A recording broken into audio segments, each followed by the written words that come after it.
তার কাছে লজ্জাজনক মনে হলো। আমি আমার মনের ইচ্ছার বিরুদ্ধে আল্লাহর কোনো বান্দাকে আমি কষ্ট দিয়ে ফেলব, ওই বিষয়টা তার কাছে লজ্জাজনক মনে হলো। এই জন্য সামনে আসলো না, বরং পিছনেই বসে গেল। মানুষকে কষ্ট না দেওয়ার নিয়তে সামনে আসে নাই। এই জন্য মহান আল্লাহ তাআলা কিয়ামতের কঠিন ময়দানে তাকে আযাব দিতে লজ্জাবোধ করবেন। এর সহজ অর্থ হলো আল্লাহ পাক তার ওই বান্দাকে কিয়ামতের কঠিন ময়দানে আযাব দিবেন না। 2 নম্বর ব্যাখ্যা হলো ওই লোকটা সামনে আসে নাই, পিছনে বসে গেছে। কেন পিছনে বসে গেল?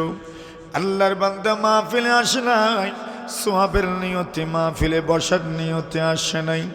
এমন কত মানুষ শুধু মাহফিলে ঘোরার নিয়তে আসে, মাহফিলে লোকজন কেমন তা দেখার জন্য আসে, বসার কোনো নিয়ত থাকে না।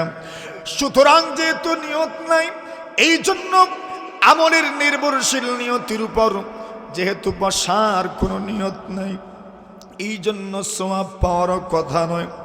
কিন্তু এরপরে লোকটা মাহফিলে তার পরিচিত লোকজনকে দেখে, সেই যে যারা বসা অথবা মাহফিলে যারা বসে আছেন বিভিন্ন দিকে তাদেরকে সে চিনে জানে। যদি আজকে বসে না, আগামীকাল সকালবেলা লোকজন প্রশ্ন করবে তুমি মাহফিলে গেলা, কিন্তু মাহফিলে বসলা না। ওই লজ্জা থেকে বাঁচার জন্য মাহফিলে বসে পড়ল। এইবার নিয়ম মতো, আইন মতো, লজিক মতো, ল মতো ওই ব্যক্তিকে সওয়াব দেওয়ার কথা নয়, কিন্তু লজ্জার কারণে বসেছে। এই জন্য মহান আল্লাহ তাআলা তাকে সওয়াব থেকে বঞ্চিত করতে লজ্জাবোধ করবেন। এর মানে হলো তাকে মাহফিলে বসার সওয়াব আল্লাহ পাক দান করবেন। সুবহানাল্লাহ। তাহলে আমরা বুঝতে পারলাম মাস মধ্যখানে ফাঁক জায়গা পুরা করে বসার মধ্যে সওয়াব। যদি কেউ মানুষকে কষ্ট দেওয়া হয়ে যাবে এই নিয়তের সামনে না আসে, তার জন্য পরকালের জাহান্নাম থেকে মুক্তির ব্যবস্থা আছে না নাই? কয়জন গেল? রয়েছে কয়জন? খিদা করছে, চলে গেছে। আল্লাহর হাবিব বলেন ওয়া আম্মাস সালিস, আল্লাহ রাসূল সাল্লাল্লাহু আলাইহি ওয়াসাল্লাম বলেন, যেই লোকটা মাহফিলে বসলো না, বরং মাহফিল থেকে চলে গেল, প্রত্যাখ্যান করলো, চলে গেল।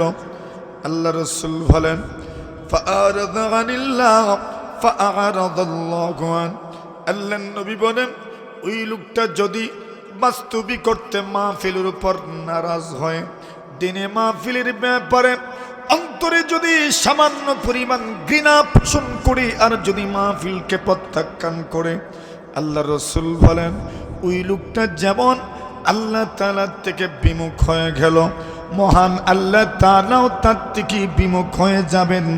মানে রহমতের দৃষ্টি আল্লাহ তার উপর দিবেন না। নাউজুবিল্লাহ বলেন। তাহলে বোঝা গেল তো যারা বসেছেন লাভ হইল কিনা? জোরে কন। তো এমন লাভজনক একটা লেনদেন আমরা রবের সাথে করতে পারলাম, খুশি না বেজার? জোরে সুরে একবার সবাই বলি আলহামদুলিল্লাহ। আরো জোরে কন। আমি আপনাদের সামনে যে কথাগুলো বলতে চাই সংক্ষিপ্তভাবে, কোনো ভূমিকা ছাড়া আমি ওই কথাগুলোর দিকেই চলে যাই। আপনি আমি কার উম্মত? জোরে কন। নবীজির নামটা তো বলেন। আরো জোরে, আরো জোরে, আরো জোরে। নবী আলাইহিস সালাতু ওয়াসসালাম কেমন ছিলেন? নবীজি সাল্লাল্লাহু আলাইহি ওয়াসাল্লামের আখলাক কেমন ছিল? আল্লাহর পয়গম্বর কেমন মানুষ? আল্লাহর রাসূল সাল্লাল্লাহু আলাইহি ওয়াসাল্লামের গুণ কেমন ছিল? সেই কতগুলো গুণের কথা আমি আপনাদের সামনে উপস্থাপন করতে চাই। কেন করতে চাই? যেন আপনি আমি আমার জীবনে ওই গুণগুলোতে গুণান্বিত হতে পারি এবং সেই গুণে গুণান্বিত হয়ে দুনিয়াতেও যেন সফল হতে পারি, পরকালেও সফল হতে পারি। নবীজি সাল্লাল্লাহু আলাইহি ওয়াসাল্লাম কেমন ছিলেন ওই কথাগুলো ভালো আপনি বললে হবে না। আপনি তো নবীর উম্মত, আপনি তো নবীজিকে এমনিতেই ভালো বলবেন, আমি নবীজির উম্মত, এই জন্য আমি নবীজিকে এমনিতেই ভালো বলবো। আপনি নবীর উম্মত, আমিও নবীজির উম্মত, এই জন্য রাসূল সাল্লাল্লাহু আলাইহি ওয়াসাল্লামের গুণগান আপনিও গাইবেন, আমিও গাইতে থাকব। নবীজি সাল্লাল্লাহু আলাইহি ওয়াসাল্লাম কেমন ছিলেন, ওই কথাগুলো যদি রাসূলুল্লাহর দুশমনদের মুখ থেকে আমরা শুনতে পারি তবে বড়ই চমৎকার লাগবে। জোরে বলেন ঠিক কিনা? এই জন্য আসেন না নবীজি সাল্লাল্লাহু আলাইহি ওয়াসাল্লামের দুশমনদের থেকে নবীজি সাল্লাল্লাহু আলাইহি ওয়াসাল্লামের কতগুলো প্রশংসা, কতগুলো গুণ আমরা সবাই শুনি। প্রস্তুত আছেন নি সবাই? হাত তুলে দেখান, আল্লাহ আমাদেরকে কবুল করে নিও। জোরে বলেন আমিন।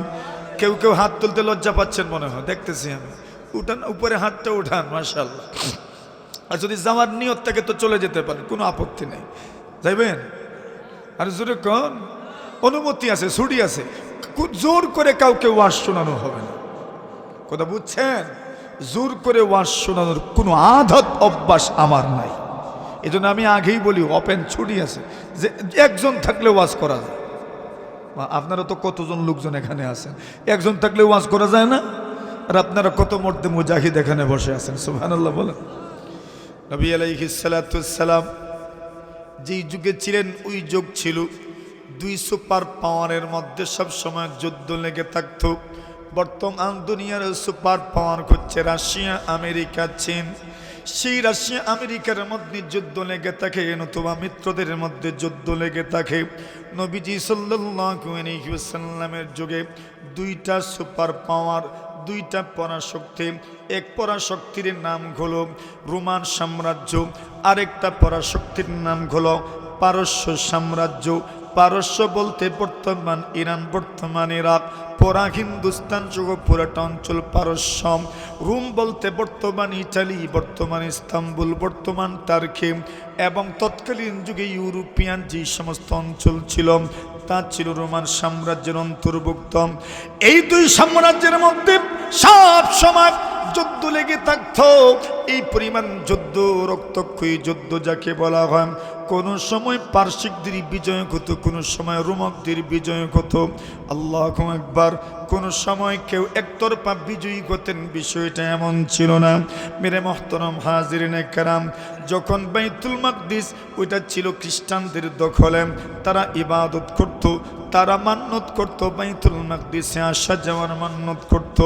রোমান সাম্রাজ্যের বাদশা হেরাক্লিয়াস উনি মান্নত করলেন, পারস্যের বিরুদ্ধে যদি আমরা বিজয়ী হই তবে আমি পায়ে হেঁটে বাইতুল মাকদিস জিয়ারত করার জন্য যাব। সুবহানাল্লাহ। আল্লাহর বান্দা বাইতুল মাকদিস জিয়ারত করার জন্য রওনা হলেন। কেন? ওনারা পারসিকদের বিরুদ্ধে বিজয়ী হয়ে গেছেন। বাইতুল মাকদিস জিয়ারত করার জন্য যখন রওনা হয়েছেন, বাইতুল মাকদিসে পৌঁছে গেলেন। বর্তমানে চলছে 1446 হিজরি। নবীজি সাল্লাল্লাহু আলাইহি ওয়াসাল্লাম 6ষ্ঠ হিজরিতে, 6 হিজরিতে রাসূল সাল্লাল্লাহু আলাইহি ওয়াসাল্লাম মদিনাতুল মুনাওয়ারা থেকে স্বপ্নের বাস্তবায়নের জন্য আল্লাহর রাসূল সাল্লাল্লাহু আলাইহি ওয়াসাল্লাম খানে কাবার তাওয়াফ করার জন্য মক্কার দিকে রওনা হলেন। আল্লাহর রাসূল স্বাভাবিক যেই হাইওয়ে আছে, যে রোড আছে, ওই রোডটা ব্যবহার করলেন না, বিকল্প রাস্তা ব্যবহার করতে করতে পয়গম্বর হুদাইবিয়া নামক স্থান পর্যন্ত পৌঁছে গেলেন। হুদাইবিয়ায় পৌঁছে যাওয়ার পরে এইবার আল্লাহ রাসূল সাল্লাল্লাহু আলাইহি ওয়াসাল্লাম যে বাহনের উপরেও অবস্থান করছিলেন, যে উটনির উপর রাসূল সাল্লাল্লাহু আলাইহি ওয়াসাল্লাম আরোহী ছিলেন, ওই উটনিটা জায়গাতেই বসে গেল, উঠানো যায় না, সামনে যেতে চায় না। আল্লাহ রাসূল সাল্লাল্লাহু আলাইহি ওয়াসাল্লামের ইশারা ইঙ্গিতে যেই উটনিটা উঠা বসা করত, সেই উটনিটা আর উঠে দাঁড়ায় না। নবীজি সাল্লাল্লাহু আলাইহি ওয়াসাল্লাম বলেন, আরে উটনি শোনো, মক্কাওয়ালা আমাকে যতগুলো শর্ত দিবে আমি সবগুলো শর্ত মেনে নেওয়ার জন্য রাজি আছি। যে শর্তগুলো মেনে নিলে আল্লাহর দিনের কোনো ক্ষতি হবে না, আল্লাহর ধর্মের কোনো ক্ষতি হবে না, রাসূলুল্লাহর কোনো ক্ষতি হবে না, দ্বীন ইসলামের কোনো ক্ষতি হবে না, সবগুলো শর্ত আমি মেনে নিতে রাজি আছি। ওই কথা যখন রাসূল বলেছেন, এমনিতেই উটনিটি আবার দাঁড়ায় গেল। আল্লাহর নবী সাল্লাল্লাহু আলাইহি ওয়াসাল্লাম উটনিটাকে বললেন, যাও আরেকটু সামনে যাও। আরেকটু সামনে যাওয়ার পরে এইবার উটনিটা আবার ব্যাকে চলে আসলো, পিছন দিকে চলে আসলো। আগে যেখানে বসেছিলাম ওই জায়গাতে আবার বসে পড়লাম। এইবার রাসূল সাল্লাল্লাহু আলাইহি ওয়াসাল্লাম উটনিটাকে উঠাইতেই পারেন না। আল্লাহর নবী সাহাবীদের কি বলেন, সাহাবীরা শুনো, এইবার আমি ইশারা পেয়ে গেছি, ইঙ্গিত পেয়ে গেছি, আমার সামনে যাওয়ার আর কোনো অনুমতি নেই, এখানেই থেমে যেতে হবে। তবে শুনো, আমরা আর মক্কা ঢুকবো না, আল্লাহর ঘরের তাওয়াফ করার জন্য এই মুহূর্তে আমরা যাচ্ছি না। নবীজি সাল্লাল্লাহু আলাইহি ওয়াসাল্লাম প্রতিনিধি পাঠালেন, মক্কাওয়ালাদের কাছে যাও, অনুমতি নিয়ে আসো, শুধু এই বছর উমরা করার জন্য এসেছি, আর কোনো যুদ্ধের জন্য আসে নাই। এরপরেও তারা রাসূলকে উমরার অনুমতি দিল না। যখন উমরার অনুমতি দেয় নাই, শেষ পর্যন্ত কাফির লিডাররা আসলেন। আসার পরে সন্ধি হলো, চুক্তি হলো, সমঝোতা হলো। যে চুক্তির নাম সমঝোতার নাম, সমঝোতা স্মারকের নাম হলো হুদায়বিয়ার সমঝোতা, হুদায়বিয়ার সন্ধি বলা হয়। এই হুদায়বিয়ার সন্ধি যখন হয়ে গেল, এইবার মুসলমানেরা মক্কায় প্রবেশ করতে পারেন, মক্কার মানুষগুলো মদিনায় প্রবেশ করতে পারেন। আল্লাহ রাসূল সাল্লাল্লাহু আলাইহি ওয়াসাল্লাম এই সুযোগে পুরা দুনিয়ার সব রাজা বাদশাহের কাছে চিঠি লিখলেন। সেই চিঠির একটা চিঠি রাসূল সাল্লাল্লাহু আলাইহি ওয়াসাল্লাম রোমান সাম্রাজ্যের অধিপতি বাদশাহ হিরাক্লিয়াসের কাছে রাসূল চিঠি লিখলেন। ওই চিঠিটা যখন হিরাক্লিয়াসের কাছে পৌঁছবে, ওই সময় হিরাক্লিয়াস ছিলেন জেরুজালেম, যেখানে ফিলিস্তিন, যেখানে ফিলিস্তিনের বাইতুল মাকদিস, সেই ফিলিস্তিনে ওই চিঠিটা বাদশার কাছে হস্তান্তর করা হলো। বাদশার কাছে যখন চিঠিটা হস্তান্তর করা হলো, বাদশাহ বললেন, আমি মুহাম্মদের এই চিঠির কি জবাব দিব? আগে মুহাম্মদ সম্পর্কে তো জানার দরকার, মুহাম্মদ কেমন জানতে হলে মুহাম্মদের একদম নিকটাত্মীয় আত্মীয়দের কাছ থেকে মুহাম্মদ সম্পর্কে জানতে হবে। এই জন্য বলে দেখি, মুহাম্মদকে খুব ভালো করে চিনে জানে এমন কোনো মানুষ আছে কি নাই? এমনিতেই জেরুজালেমের শাসনকর্তা এবং বাইতুল মাকদিসের নিয়ন্ত্রক শক্তি ওনাকে জবাব দিল। বাদশাহ জাহাঁপনা, আরবের কিছু মানুষ, বিশেষ করে মক্কার মানুষ আমাদের এলাকায় ব্যবসার জন্য এসে পৌঁছেছেন, এদের কাছ থেকে মুহাম্মদ সম্পর্কে জানার সুযোগ আছে। হিরাক্লিয়াস বললেন, ওই মানুষগুলোকে আমাদের রাজদরবারে নিয়ে আসো, বড় সংসদ ভবনে নিয়ে আসো। যে কাফেলা মক্কার বাদশাহ, মক্কার যে কাফেলা ব্যবসার জন্য সিরিয়া গিয়েছিলেন, ওই কাফেলার লিডার ছিলেন আবু সুফিয়ান। আবু সুফিয়ান নবীজির দুস্থ না দুশ্মন? আরো জোরে। ওই দিন পর্যন্ত নবীজির দুশ্মন, যদিও মক্কা বিজয়ের পরে উনি মুসলমান হয়ে গেছেন, কিন্তু নবীজি যেই দিন চিঠি দিয়েছেন ওই চিঠি দেওয়া পর্যন্ত আবু সুফিয়ান রাসূলুল্লাহর দুশ্মন, ইসলামের দুশ্মন। আবু জাহেলের পরে বদরের যুদ্ধের পরে যতটা যুদ্ধ ইসলাম এবং কুফরের মধ্যখানে সংগঠিত হয়েছে, সবগুলো যুদ্ধের নেতৃত্ব দিয়েছিলেন আবু সুফিয়ান। এইবার আবু সুফিয়ানের নেতৃত্বে থাকা কাফেলা বাদশাহ রাজ দরবারে প্রবেশ করলো। বাদশাহ দুবাসীর মাধ্যমে জিজ্ঞাসা করলেন, তোমাদের মধ্য থেকে মুহাম্মদের সবচেয়ে নিকটাত্মীয় কে? আবু সুফিয়ান জবাব দিলেন, মুহাম্মদের নিকটাত্মীয় হইলাম আমি। বুঝে থাকলে বলুন, আবু সুফিয়ান মুহাম্মদের দুস্থ না দুশ্মন? আরো জোরে। দুশ্মন। দুশ্মন দেখে যখন প্রশ্ন করবেন, আপনার দুশ্মনকে যদি আপনার ছেলেকে যখন বিয়ে করাবেন, ওই সময় কনে পক্ষ যদি আপনার এলাকায় আসে, আপনার বাড়ির ব্যাপারে খোঁজ নেওয়ার জন্য, সংবাদ নেওয়ার জন্য, কোনো দুশ্মন যদি ওই পক্ষকে পেয়ে যায়, তো বিয়ে তো হয়ে যাবে। কি দেখুন, কেন? দুশ্মন পক্ষে বলবে না বিপক্ষে বলবে? বিপক্ষে বলবে। এমন কিছু দুশ্মন, সমাজের দুশ্মন দুনিয়াতে আছে না নাই? আরো জোরে কন। এমন কিছু দুশ্মন আছে যারা মানুষকে ভালো ভালো পরামর্শ দিতে চায় না, এবং মানুষের দুনিয়ার কোনো সমৃদ্ধি জীবনেও সহ্য হয় না। কিছু হিংসুক প্রকৃতির মানুষ দুনিয়াতে আসে না নাই? এবার আবু সুফিয়ানকে বললেন, তুমি আমার সামনে আসো। দুবাসীকে বললেন, আবু সুফিয়ানকে আমার একদম নিকটে নিয়ে আসো, এবং তার বাকি সঙ্গীদেরকে তার পেছনে রাখো। ওকুল্লাকুম ইন্নী সাইলুন হাযা আন হাযার রাজুল। আবু সুফিয়ানকে সম্বোধন করে দুবাসীকে বললেন, তাকে আবু সুফিয়ানের পিছনে যারা বসা আছে তার সঙ্গীদেরকে তুমি বলে দাও, আমি আবু সুফিয়ানকে মুহাম্মদের ব্যাপারে প্রশ্ন করব।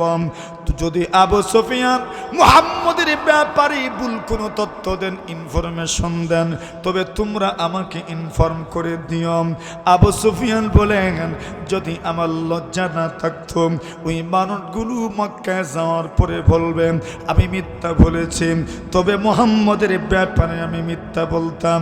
কিন্তু আমি যেহেতু নেতৃস্থানীয় মানুষ, নেতা কখনো মিথ্যুক হতে পারে না। জোরে বলেন ঠিক কিনা? আর আমাদের দেশের মানদণ্ড হলো, যে ব্যক্তি যত বেশি মিথ্যা কথা বলতে পারেন সে হলো তত বড় নেতা, ঠিক কিনা? আবু সুফিয়ান বলেন, আমার ব্যাপারে মিথ্যার চর্চা হবে, এই জন্য আমি মিথ্যা বলি নাই, নতুবা মুহাম্মদের ব্যাপারে আমি মিথ্যা বলতাম।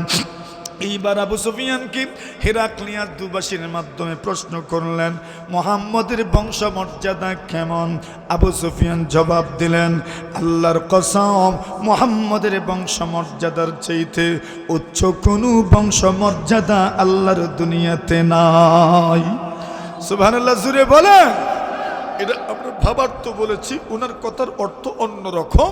উনি বলেছেন, মুহাম্মদ আমাদের মধ্যে হুয়া ফিনা যু নাসাব, মুহাম্মদ আমাদের মধ্যে অত্যন্ত সম্ভ্রান্ত খানদানের মানুষ, মুহাম্মদের চাইতে উচ্চ বংশের পুরো মানুষ আল্লাহর জমিনে না। সুবহানাল্লাহ, জোরে কান।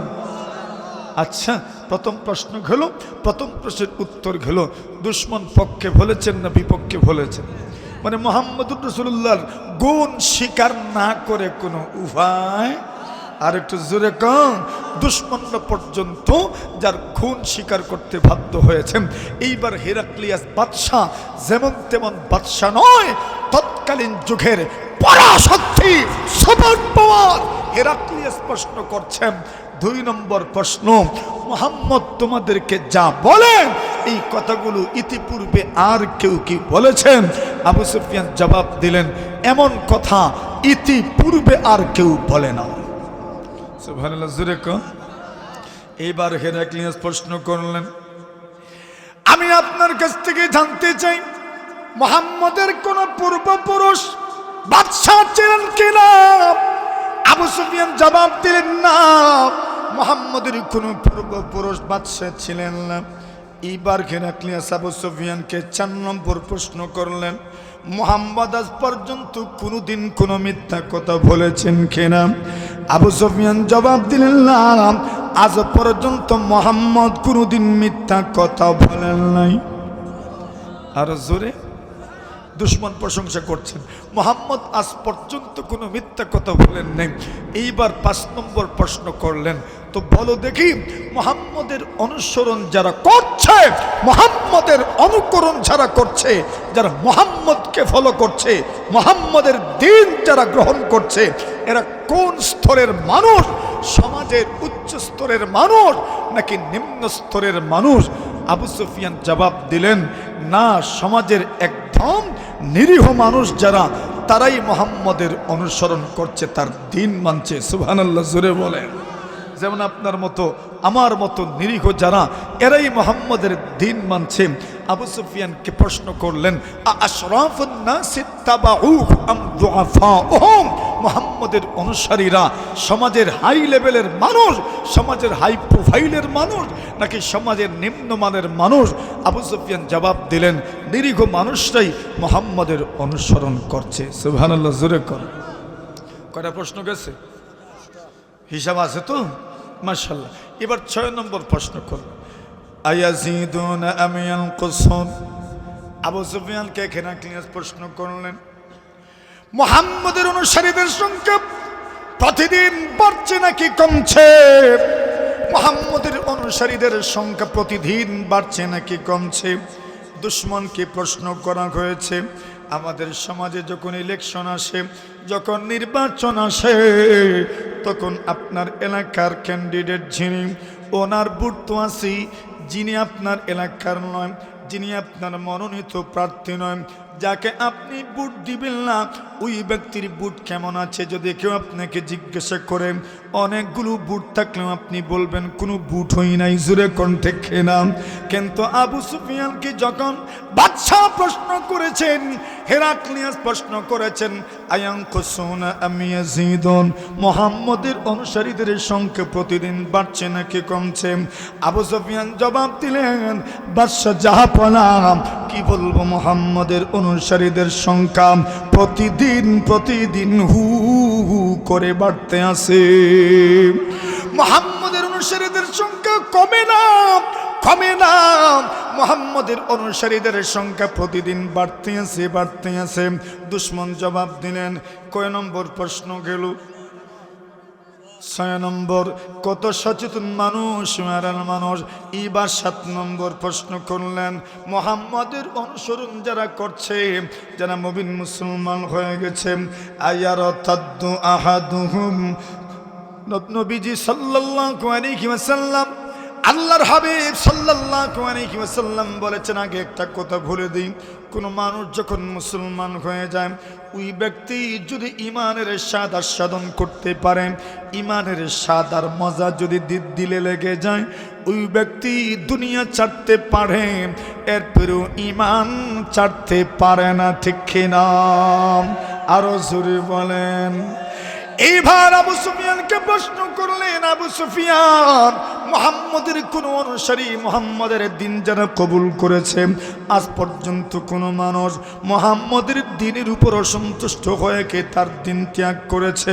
আবু সুফিয়ান জবাব দিলেন, ওগো বাদশাহ জাহাপনা, মুহাম্মদের দিন কবুল করার পরে একটা মানুষও আজ পর্যন্ত মুরতাদ আর ধর্মান্তরিত হলো না। সুবহানাল্লাহ। একটা মানুষ বেঈমান হইল না। কয় নম্বর গেছে? 7 নম্বর। 8 নম্বর প্রশ্ন করলেন, আরে আবু সুফিয়ান, মুহাম্মদের ব্যাপারে জানতে চাই, আমি এতগুলো প্রশ্ন করেছি, এইবার শোনো, আপনার কাছ থেকে জানতে চাই, মুহাম্মদ কি কোনোদিন ওয়াদা ভঙ্গ করেছেন? আবু সুফিয়ান জবাব দিলেন, আজ পর্যন্ত মুহাম্মদ কোনো ওয়াদা ভঙ্গ করেন নাই। তবে উনি এখানে একটা কথা বলেছেন, এত লম্বা কথা বলার আর সুযোগ নাই।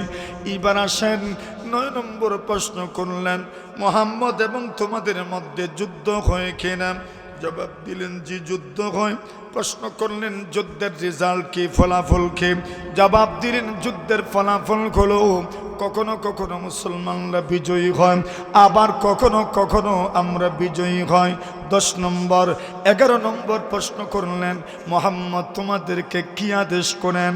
নবীজি সাল্লাল্লাহু আলাইহি ওয়াসাল্লাম কি আদেশ করেন? আবু সুফিয়ান জবাব দিলেন, মুহাম্মদ আমাদেরকে সব সময় আদেশ করেন, নামাজের আদেশ করেন, আল্লাহকে এক বলে বিশ্বাস করার জন্য বলেন, সততার আদেশ করেন, পবিত্রতার আদেশ করেন, আত্মিক চরিত্রিক এবং আত্মার পরিশুদ্ধতার কথা বলেন। উনি বলেন চারিত্রিকভাবে উৎকর্ষতার গুণ অর্জন করার জন্য, এবং আমাদেরকে বলেন পবিত্র থাকার জন্য। আমাদেরকে আদেশ করেন আত্মীয়দের সম্পর্কে, আত্মীয়দের সাথে সুসম্পর্ক জুড়ে রাখো, আত্মীয়দেরকে কোনোদিন সম্পর্ক ছিন্ন করো না। প্রশ্ন পর্ব শেষ হয়ে গেল, উত্তর দেওয়া শেষ হয়ে গেল। আবু সুফিয়ান যেমন মুসলমান নয়, হেরাক্লিয়াস মুসলমান নয়। হেরাক্লিয়াসের কাছে রাসূল সাল্লাল্লাহু আলাইহি ওয়াসাল্লাম সাল্লামের চিঠি পৌঁছেছে। নবীজির চিঠির উত্তর কি দিবেন এর আগে নবী সম্পর্কে জানতে চাইলেন, রসুল সম্পর্কে জানতে চাইলেন। যতগুলো মানবিক গুণাগুণ থাকার কথা ওই প্রশ্নগুলো উনি করেছেন। প্রশ্নগুলোর উত্তর ইতিবাচক না নেতিবাচক? ইতিবাচক উত্তর, পজিটিভ উত্তর পেয়েছেন। এইবার কেনা ক্লিয়াস পর্যালোচনা করলেন। এরে আবু সুফিয়ান, আমি তোমাকে প্রশ্ন করেছি মুহাম্মদের বংশমর্যাদা কেমন? তুমি বলেছো মুহাম্মদ উচ্চ বংশের মানুষ। সত্যি সত্যি আল্লাহ তাআলা তার নবীদেরকে ওই জাতির সবচেয়ে উচ্চ বংশের মধ্যে প্রেরণ করেন। সুবহানাল্লাহ। মানে স্বীকৃতি দিয়ে দিলেন, বাদশার স্বীকৃতি দিচ্ছেন, সেই সময়ের পরাশক্তি স্বীকৃতি দিচ্ছেন মুহাম্মদ সত্য নবী। এইবার বলেন, আমি আপনাকে প্রশ্ন করেছি মুহাম্মদের পূর্বসূরি কেউ কি কোনোদিন বাদশাহ ছিলেন? আপনি বলেছেন মুহাম্মদের পূর্বসূরি কেউ বাদশাহ ছিলেন না। যদি বলতেন কেউ বাদশাহ ছিলেন তবে আমি বলতে পারতাম মুহাম্মদ তার পূর্বসূরিদের হারানো বাদশাহকে ফিরে পেতে চায়, এই জন্য তোমাদের বিরুদ্ধে কথা বলে। আমি তোমাকে প্রশ্ন করেছি মুহাম্মদের আগে এমন কথা কি কেউ বলেছে? আপনি বলেছেন মুহাম্মদের আগে এমন কথা কেউ বলেন নাই। যদি কেউ বলতেন তবে আমি তোমাকে অবশ্যই বলতাম মুহাম্মদ ওই ব্যক্তির অনুসরণ করতে চায়।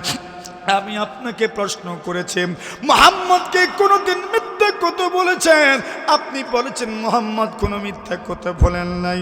ইবাদ বাদশাহ বলেন, শোনো ভালো করে মনোযোগ দিয়ে। ও উয়ারার বন্ধুরা, বাবারা আমার, কি সুন্দর একটু উত্তর দিয়েছেন।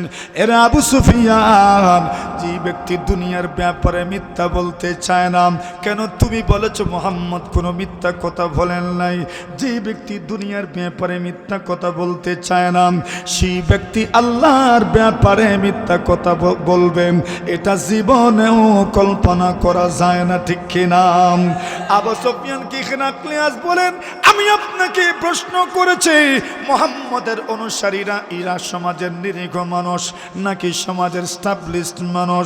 আপনি বলেছেন নিরীহ মানুষ সেই মুহাম্মদের অনুসরণ করে। এইবার হিরাক্লিয়াস বাদশাহ তো কত বড় দিমাগওয়ালা, কত বড় জ্ঞানী মানুষ, ইতিহাস শোনার নখদর্পণে আছে। বাদশাহ বলেন, হুম আতবাউর রাসূল, এরা আবু সুফিয়ান জেনে রাখো কিয়ামত পর্যন্ত যত নবী রাসূল দুনিয়াতে আসবেন, অতীতে যারা দুনিয়াতে এসেছেন সবার অনুসারীরা সমাজের নিরীহ মানুষ তাদের অনুসরণ করেছে। সর্বপ্রথম সমাজের নিরীহ মানুষ এদের অনুসরণ করেছে। ধনীরা প্রথমেই হক মানতে চায় না, যখন দেখে হক না মানলে পিঠের সামলা থাকবে না, তখন হক মানার জন্য প্রস্তুত হয়ে যায়, ঠিক কিনা? নতুবা সবার আগে আল্লাহর বলিদের সঙ্গে নিরীহ মানুষ নাই থাকে। এইবার প্রশ্ন করেন, এইবার বলেন, আমি আপনাকে প্রশ্ন করেছিলাম মুহাম্মদের অনুসারীদের সঙ্গে কয়টা গেছে, রয়েছে কয়টা? সাইরা না ফেলে দেই। জিজ্ঞাসা করেন যুবক বলে, মুরব্বী সাইরা না ফেলে দেওয়ার অর্থ কি? মুরব্বী বলেন, চাইনা না আমি আমার বউরে খাওয়াই। এখন জিজ্ঞাসা করলো বউরে খাওয়ানি আর ফালা নিয়ে সমান কেমনে? বলে এমনি। কেমনে? এদেরকে সারা জীবন খাওয়াইবেন, প্রশংসা জীবনেও করতো। কথা কোন ঠিক না বেটি? কিন্তু আবার কিছু স্ত্রী আছে, কিছু মহিলা আছে, এরা প্রশংসা করে, জোরে ঘন ঠিক না? যেমন ওয়ার মহিলারা স্বামীদের প্রশংসা করে। খুশি হয়ে গেছে তো না? মাশাআল্লাহ। আচ্ছা, এখন দেখেন, এখন হযরত রাসূল করিম সাল্লাল্লাহু আলাইহি ওয়াসাল্লামের স্ত্রী আম্মা জান খাদিজাতুল কুবরা রাদিয়াল্লাহু তাআলা আনহা ওনার স্বামীর মুহাম্মদুর রাসূল সাল্লাল্লাহু আলাইহি ওয়াসাল্লাম প্রশংসা করছে।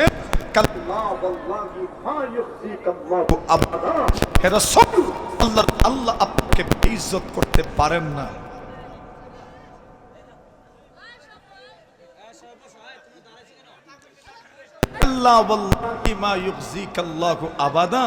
আল্লাহ রাসূল সাল্লাল্লাহু আলাইহি ওয়াসাল্লাম, বসো।